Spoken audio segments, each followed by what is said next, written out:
Eu ainda fazia a residência médica no Rio de Janeiro, quando se internou no setor de reumatologia uma jovenzinha de 18 para 19 anos, de nome Yara.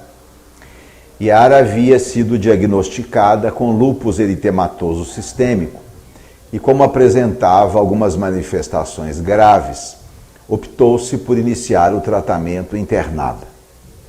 Ela já estava conosco há algumas semanas, quando inexplicavelmente passamos a observar uma mudança estranha no seu comportamento.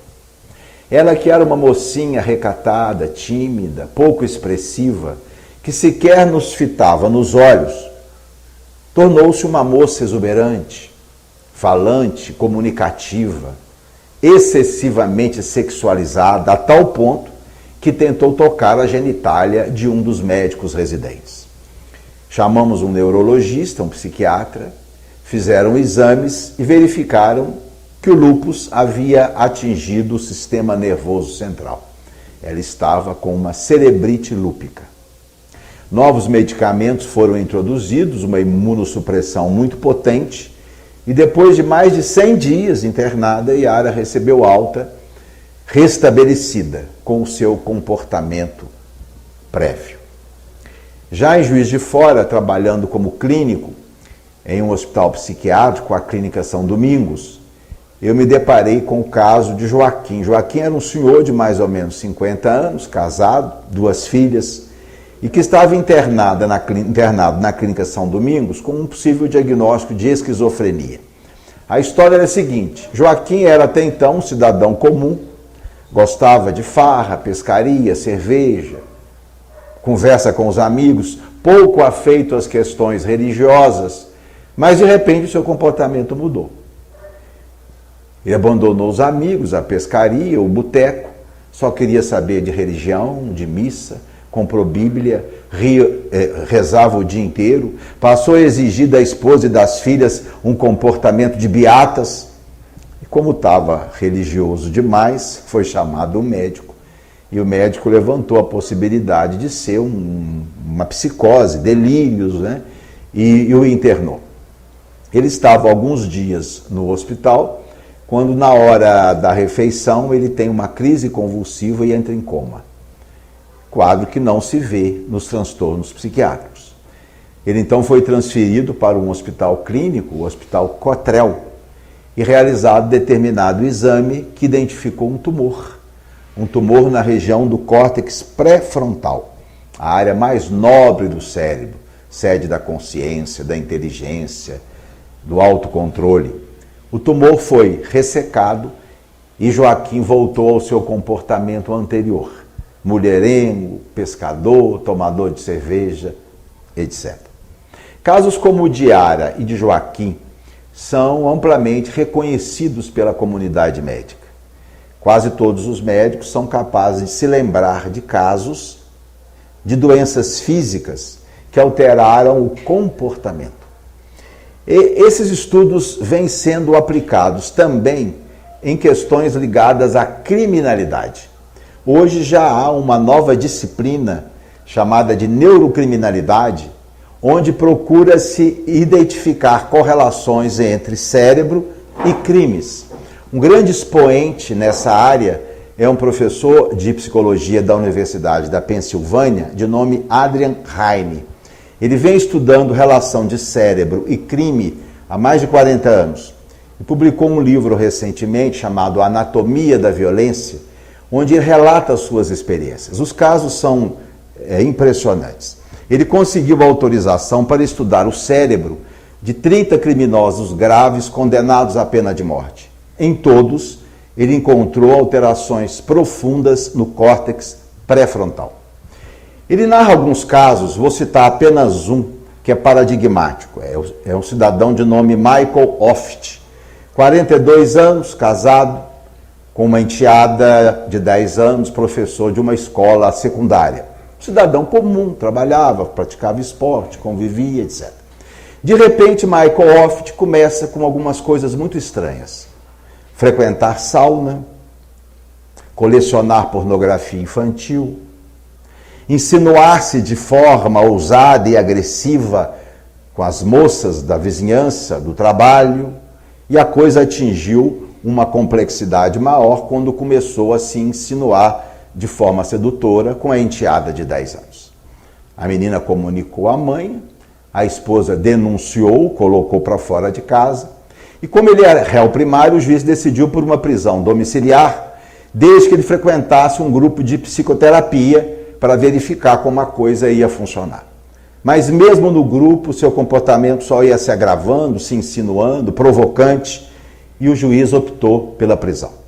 Na véspera em que ele seria preso, ele tem uma dor de cabeça muito forte e é levado à emergência do hospital da Universidade da Virgínia. Atendido por um neurologista, solicita uma ressonância nuclear magnética e detecta um tumor na região do córtex pré-frontal. O tumor foi retirado. Após a recuperação, ele é liberado, volta para o grupo de psicologia, consegue resolver e recebe alta. A esposa o aceita de volta, volta a trabalhar. Seu comportamento estava absolutamente normal, quando 8 meses depois, volta a frequentar saunas, volta a colecionar pornografia infantil. A esposa, já sabendo, leva novamente ao médico, faz uma nova ressonância. O tumor havia voltado. E pela segunda vez, o tumor é retirado e ele volta a um comportamento normal nos 8 anos sucessivos em que foi acompanhado pela equipe de neurologistas. Casos como o de Ara, de Joaquim e de Michael Oft nos colocam diante de uma situação muito complicada. Se o livre-arbítrio é uma faculdade humana, se nós somos dotados da possibilidade de, diante opções, fazermos escolhas, como entendermos, nos depararmos de casos assim? De indivíduos que tomam decisões, às vezes criminosas, às vezes absurdas, movidos por uma lesão cerebral, por uma enfermidade. Onde a responsabilidade, onde a liberdade de escolha. Allan Kardec teve a oportunidade de estudar o livre-arbítrio, principalmente no Livro dos Espíritos, a partir da questão 843. Allan Kardec vai admitir o livre-arbítrio como uma faculdade humana. Ele vai dizer, se não existisse a liberdade de escolha, nós seríamos como máquinas. E aí nada tem sentido. Deus, consciência, mérito, culpa, responsabilidade. Nesse particular, Allan Kardec caminha ao lado de mais de 90% dos professores de filosofia.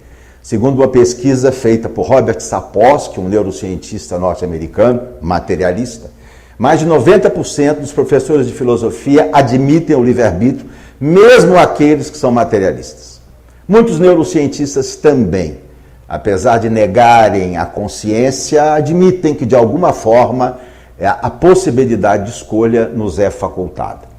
Mas Allan Kardec vai admitir que o livre-arbítrio é uma faculdade humana, resultado da nossa longa evolução anímica, reconhece também que na fase evolutiva em que nós estamos, notadamente encarnados, essa faculdade não é absoluta. Existe todo um relativismo que envolve a nossa capacidade de escolha. E Kardec vai examinar alguns fatores, alguns vieses, alguns limitantes ao livre-arbítrio humano. O primeiro que ele coloca, logo na questão 844, é a condição evolutiva, ou seja, a capacidade de discernimento, de entendimento. Ele vai dizer que o livre-arbítrio é uma faculdade diretamente proporcional à evolução intelecto-moral. Ou seja, só os espíritos superiores, aqueles espíritos mais velhos, com uma imensa bagagem, possuem essa capacidade em grau superlativo. Os espíritos menos evoluídos, a capacidade de escolha sofre profundas limitações. Comum nas crianças. Nós não vamos perguntar a uma criança pequena se quer ou não estudar.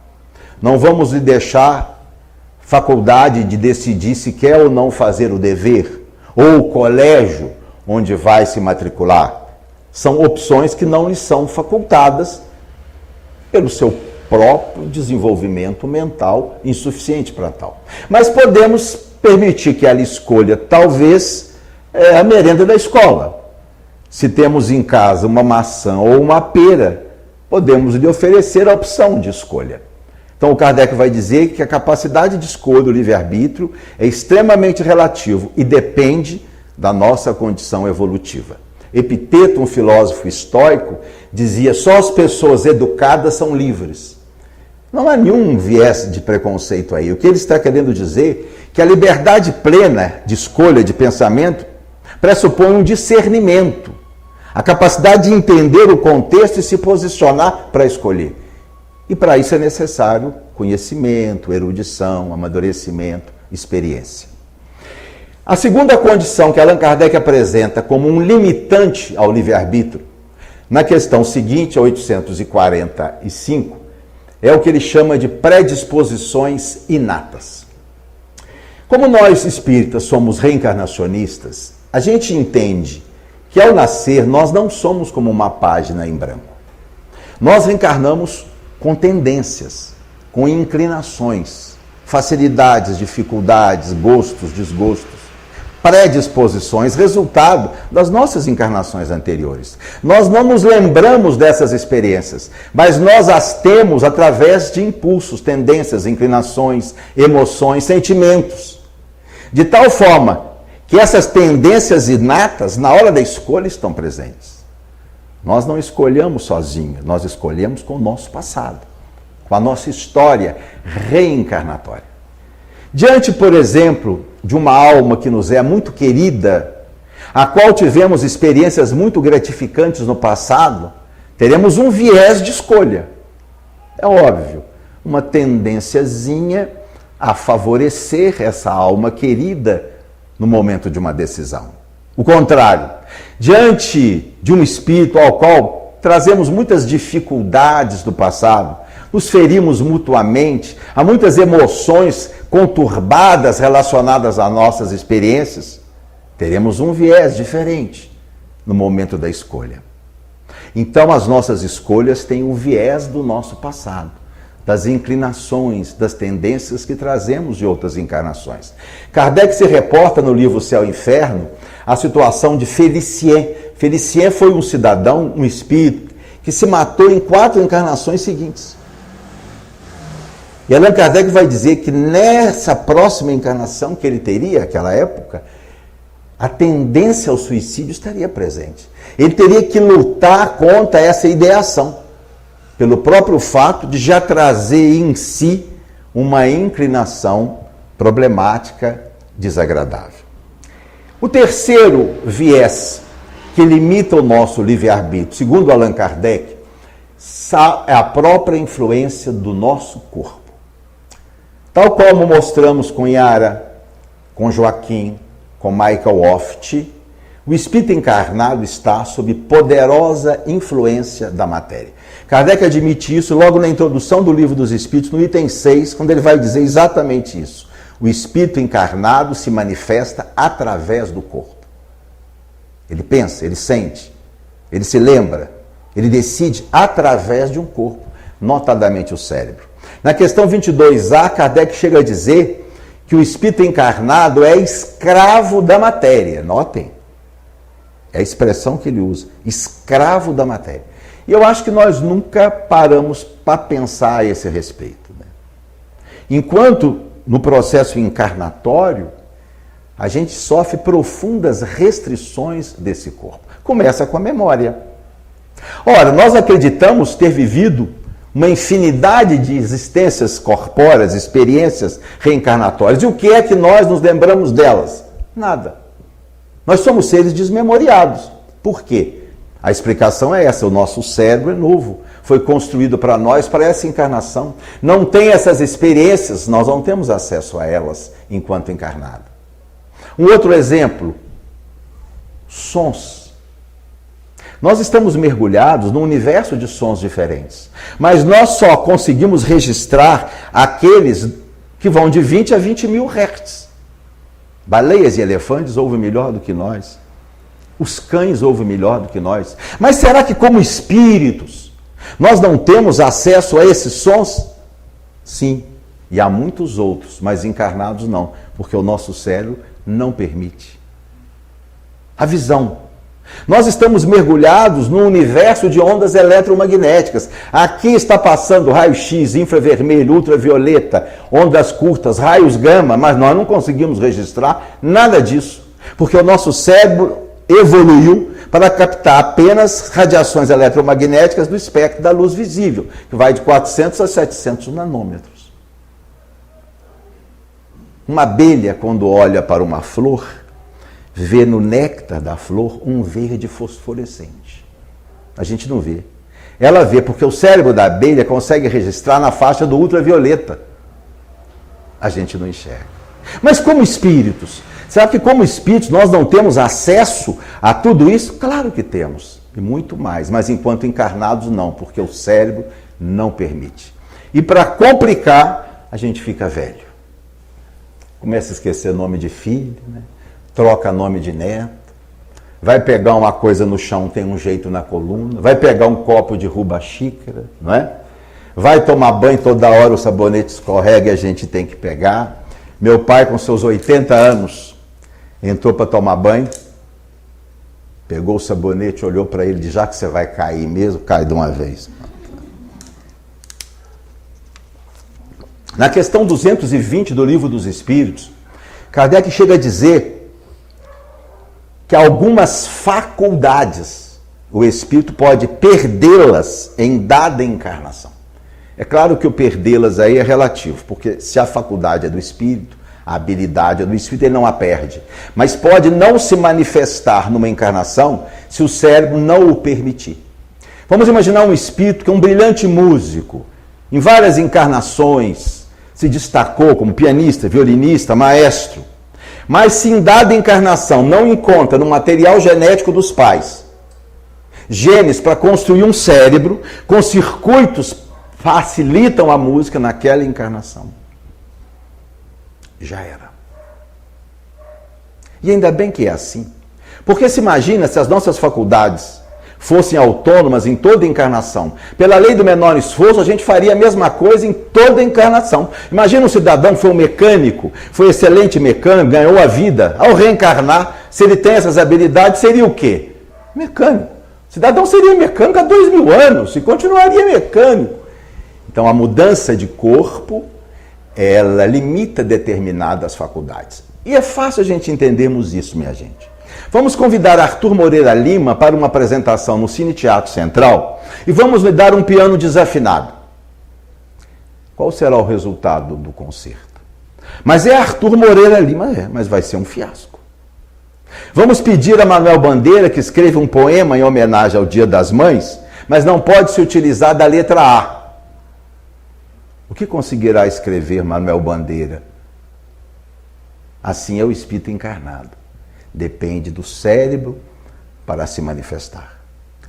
Um quarto viés, igualmente reconhecido por Allan Kardec, que limita o nosso livre-arbítrio pleno, são as influências sociais, culturais, históricas, familiares. Olhem só o que Allan Kardec diz no item 850 do Livro dos Espíritos. A posição social constitui, às vezes, obstáculo à inteira liberdade dos atos humanos. A nossa história, os exemplos, a convivência, desde muito cedo na nossa vida, tudo isso vai compondo a nossa personalidade. E na hora da decisão, na hora da escolha, tudo isso se faz presente. Há um caso muito interessante, narrado por um neurocientista francês, que envolve uma amiga dele, uma médica. Essa médica nasceu na Itália e viveu lá durante até o final da adolescência, o ensino médio. Sul da Itália.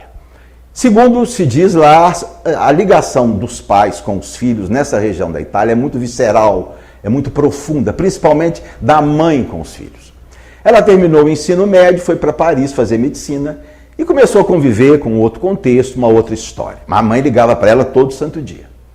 As mães de suas colegas ligavam uma vez por semana, uma vez por mês. A mãe dela ligava todo dia. E ela começou a ficar incomodada com aquela situação. Ela achou que não precisava daquilo.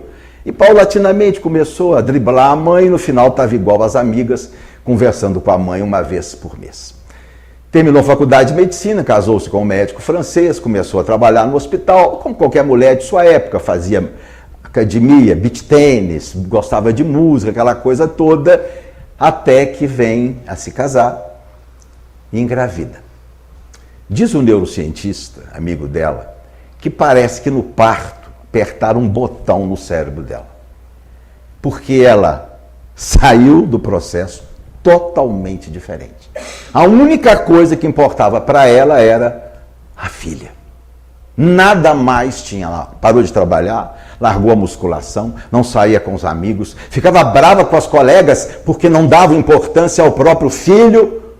Ou seja, psiquicamente voltou ao sul da Itália, onde ali estava marcado aquela forte experiência. O efeito manada, minha gente. O que é o efeito manada? Senão uma influência de um grupo numa decisão pessoal. Jamais aqueles rapazes de Brasília teriam tocado fogo no indígena Galdino se estivessem sozinhos. Jamais aqueles jovens do sul do país teriam maltratado e morto o cachorrinho Orelha se estivesse sozinho. Quanta coisa a gente faz em um grupo e que talvez não faça isoladamente, mostrando como as nossas decisões são muitas vezes contaminadas pelo contexto, pela pressão do grupo. Um filme que a gente vê, um livro que a gente lê, uma palestra que a gente ouve, uma conversa que a gente tem, pode nos levar ou nos induzir a decisões, obviamente naqueles momentos, que talvez em outro momento, em outro contexto, a gente não fizesse. Joshua Aronson, que é um psicólogo social, coautor do livro O Animal Social, ele conta que ele é um indivíduo avesso à esmola. A sua filosofia de vida, ele não dá esmolas. Mas um dia foi assistir um filme, e o filme era muito tocante, e ele saiu do cinema assim, envolvido com aquela coisa, e tinha um mendigo, e o mendigo lhe pediu uma esmola, e dizia ele que estava tão envolvido com aquela coisa toda, que tirou todo o dinheiro do bolso que tinha e deu para o mendigo, para nunca mais dar esmola e se arrepender profundamente de ter feito aquilo. Mostrando então como as nossas escolhas estão profundamente influenciadas de acontecimentos do meio. Algumas coisas muito interessantes hoje, estudos de neurociência já replicados, que mostram como a gente está influenciado por coisas pequenas. Por exemplo, sabe-se que nós somos menos caridosos quando famintos. Há vários estudos mostrando isso. Se o mendigo dá o azar de nos pegar com fome, não vai sair nada do nosso bolso. Juízes são mais rigorosos em suas decisões antes das refeições. Há vários estudos replicados em várias universidades mostrando que as decisões judiciais são mais duras quando o juiz decide antes da refeição.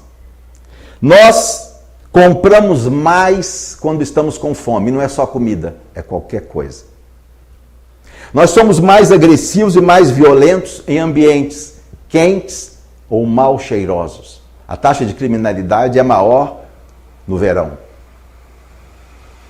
Indivíduos que se consideram liberais e vão responder a entrevistas que examinam traço de personalidade e são colocados num ambiente mal cheiroso, tendem a dar respostas no viés conservador. Para mostrar como a coisa é muito mais complicada do que a gente imagina.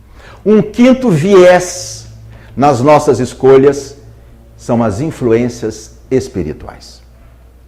Allan Kardec chega a dizer no Livro dos Espíritos que eles influem de tal maneira em nossa vida que muitas vezes são eles que nos dirigem.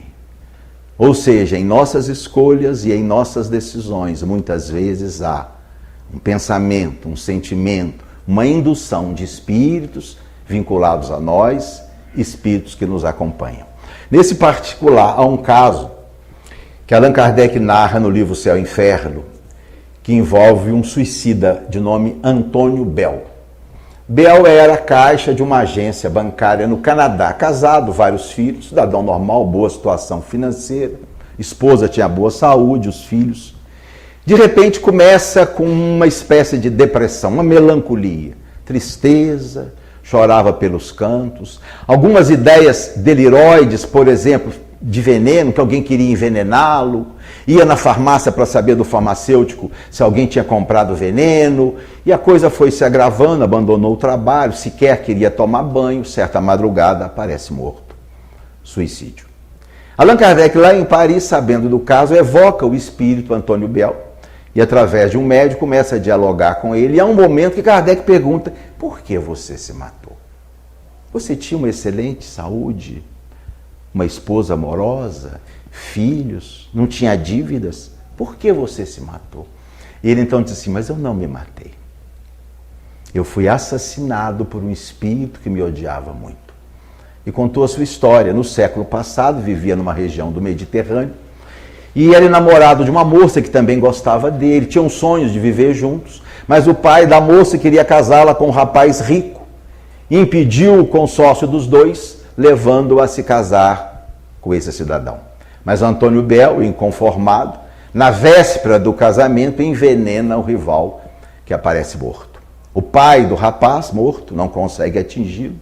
Desencarnado ambos, Antônio Bell já reencarnou no Canadá, o pai do rapaz, em espírito, consegue encontrá-lo e desencadeia uma obsessão movida pelo ódio que leva ao suicídio. A respeito do suicídio, nós espíritas precisamos entender o certo contexto, porque muitas vezes o suicídio não é apenas uma questão ética de uma pura e simples escolha, mesmo porque sabes que 90% das pessoas que se matam têm um diagnóstico psiquiátrico. Transtorno borderline, bipolaridade, depressão severa, esquizofrenia. E nota que o Espírito São Luís, num diálogo com Allan Kardec, que está na Revista Espírita de 58, já dizia isso. Já naquela época, São Luís dizia assim: se pudessem escolher, muitos suicidas não se matariam. É claro que a gente tem que entender direitinho o que ele quer dizer com esse escolher, porque a escolha sempre existe. Mas ele não vê a escolha. Tão perturbado, tão doído, tão sofrido. Ele não vê a escolha.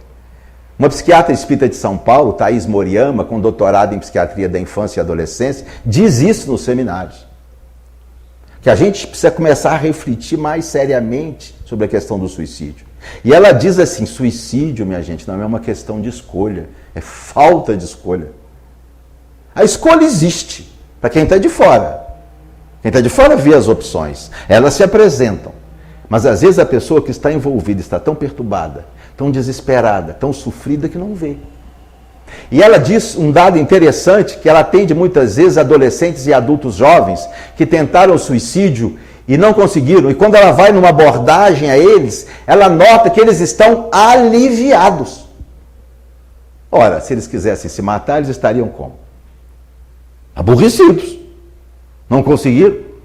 E o que ela nota, não, é que eles estão aliviados. Ou seja, passado aquele momento de desespero, quando eles se dão conta de que não conseguiram, muitos refletem a respeito do que fizeram e mudam uma atitude de vida. E finalmente, um último viés que interfere nas nossas escolhas, que são os impositivos reencarnatórios. Allan Kardec mostra que há fatos que acontecem em nossa vida que forçosamente deveriam acontecer. Não são passíveis de escolha, mesmo porque a escolha, muitas vezes, já foi feita antes. São situações que são tão fundamentais na nossa história de vida, tão necessárias, tão imbricadas nas nossas necessidades de evolução, que são fatos que não são passíveis de escolha. Eles se darão independente das nossas opções. Após nós entendermos, minha gente, todos esses vieses que contaminam as nossas escolhas, a gente parte para numa reflexão final, tirar de tudo isso algumas lições, tirar de tudo isso algumas conclusões importantes. A primeira delas: embora a gente tenha que reconhecer que há muitos fatores que interferem em nossas escolhas, isso não nega a faculdade do livre-arbítrio. Allan Kardec diz isso na questão 845 do Livro dos Espíritos, quando ele coloca um pensamento fundamental. Não existem arrastamentos irresistíveis para o mal. Existem arrastamentos, tendências, inclinações, vieses, irresistíveis não. Excetuando casos muito raros de loucura absoluta, e Allan Kardec admite que nos casos de loucura não se pode admitir culpabilidade, não se pode falar em responsabilidade, porque o indivíduo não sabe o que faz. Mas excetuando-se esses casos, que são raros, em todos os outros, o espírito dispõe sempre da liberdade de agir e de escolher, apesar das influências, que podem dificultar determinadas ações, mas não as obstrui por completo. Somos influenciados pela biologia, mas não somos vítimas de um determinismo biológico. Somos influenciados pelo meio, pela cultura, pela criação, mas não somos vítimas de um determinismo cultural. O espírito é senhor da biologia, o espírito é senhor do meio. Nesse particular, um estudo seminal feito por uma psicóloga da Universidade da Califórnia, de nome M. Werner. Em 1955, ela foi para uma ilha do Havaí, selecionou 700 crianças expostas a todos os fatores de risco para a criminalidade.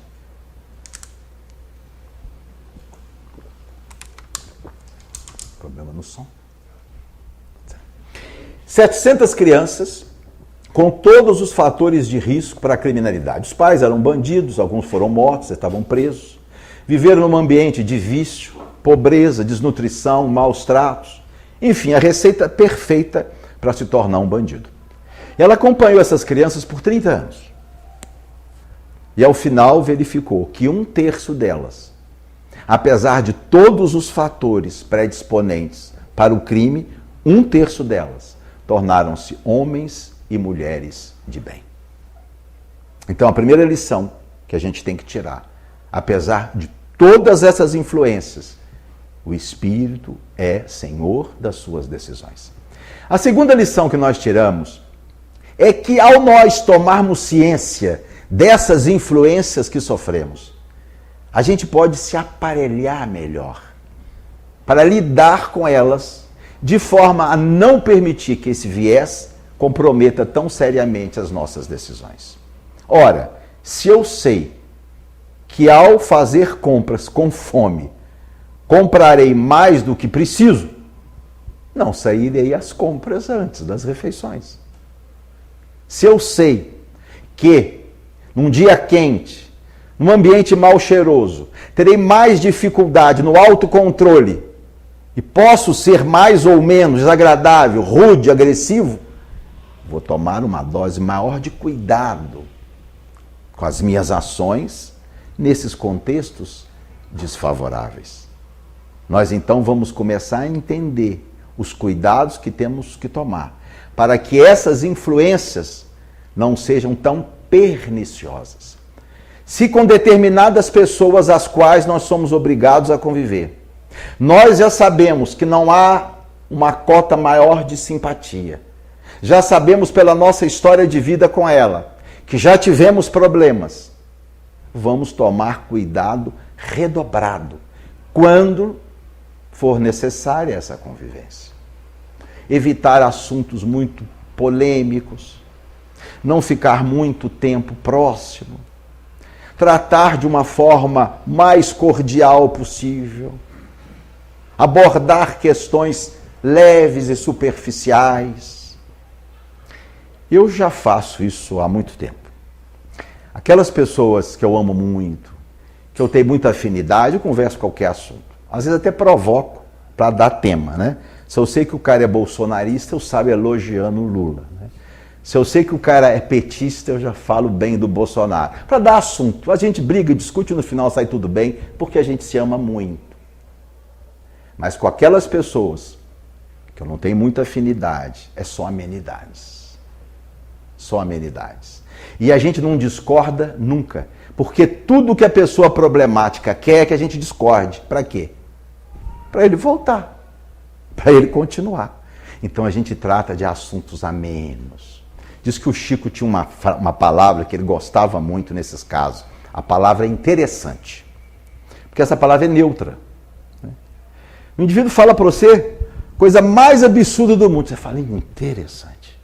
Ele não sabe se você concordou, se você discordou, você não dá espaço para ele prosseguir. Interessante. E não ficar muito tempo juntos. Reuniões de família são muito problemáticas por causa disso. Muito tempo juntos e às vezes regado a muita bebida, libera o autocontrole e aí no final dá problema. Por isso eu acho, festa em família, almoço em família, não deve ser churrasco. Churrasco tem muita bebida, demora muito. Lá no final vai dar problema. Almoço em família tinha que ser assim uma feijoada, né? A gente come, depois todo mundo com sono, vai embora, não dá nem tempo de brigar. Uma terceira lição que nós tiramos de tudo isso, minha gente, ao entender que nossas escolhas muitas vezes estão contaminadas por vieses, a gente começa a ser um pouquinho mais amoroso com a gente mesmo. A gente começa a entender que às vezes nós fizemos certas coisas, demos certas respostas, nos conduzimos de uma forma que não foi a melhor, movido por contextos, por influências às quais talvez nós não soubemos nos subtrair a elas. A gente fica um pouquinho mais amigo da gente mesmo, mais colega das nossas decisões.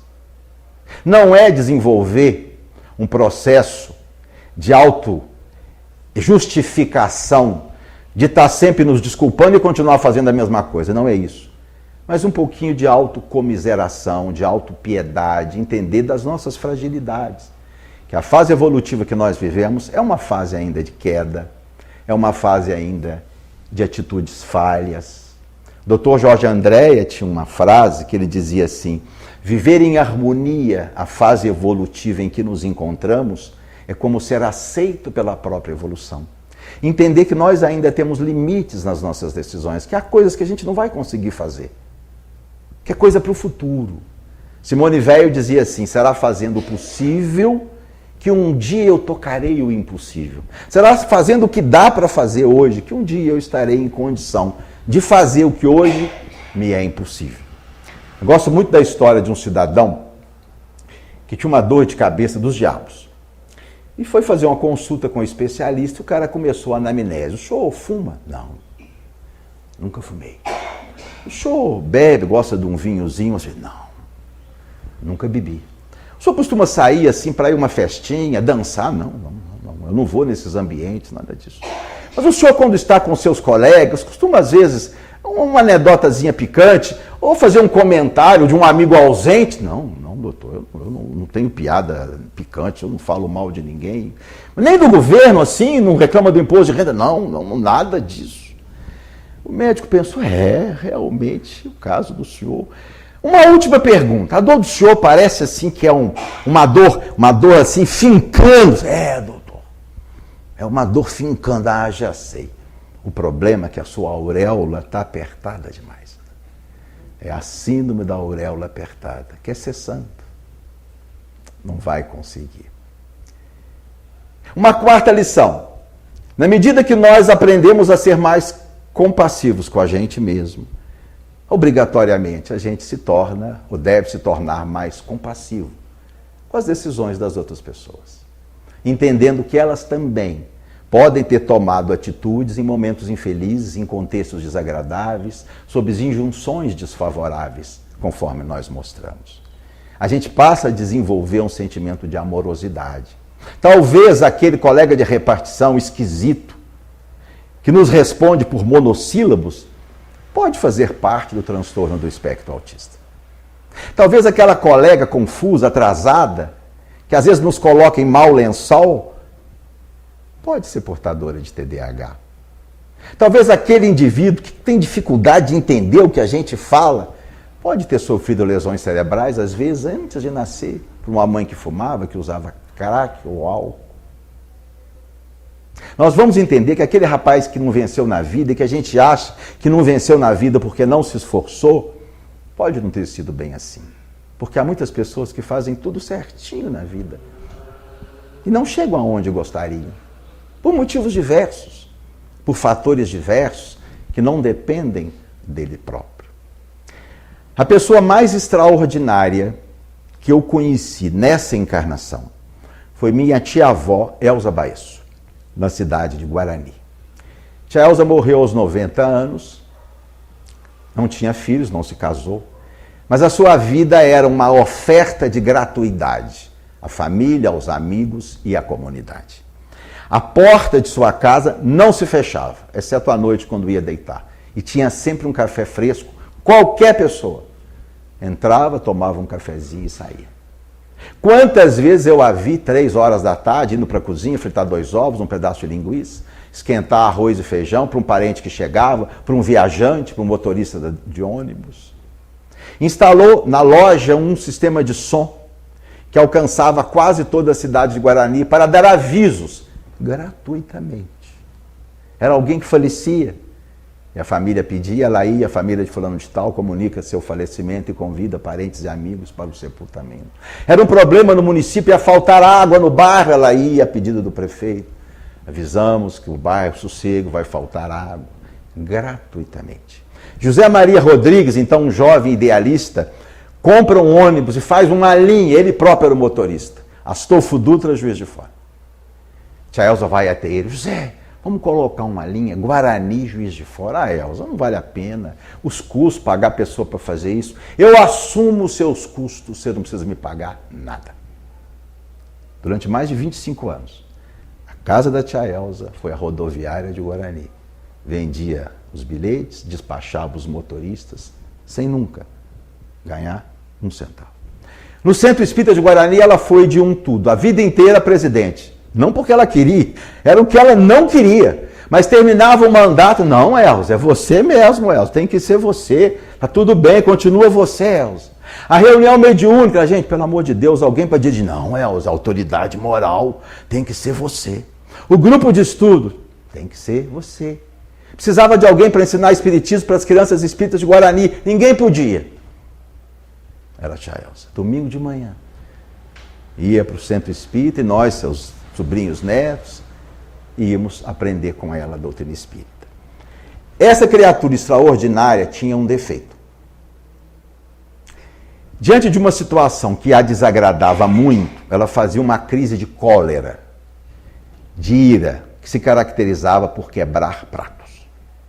Ela ia na loja dela, pegava uma dúzia de pratos, ia para um tanque de alvenaria que existia anexo à cozinha e quebrava um prato.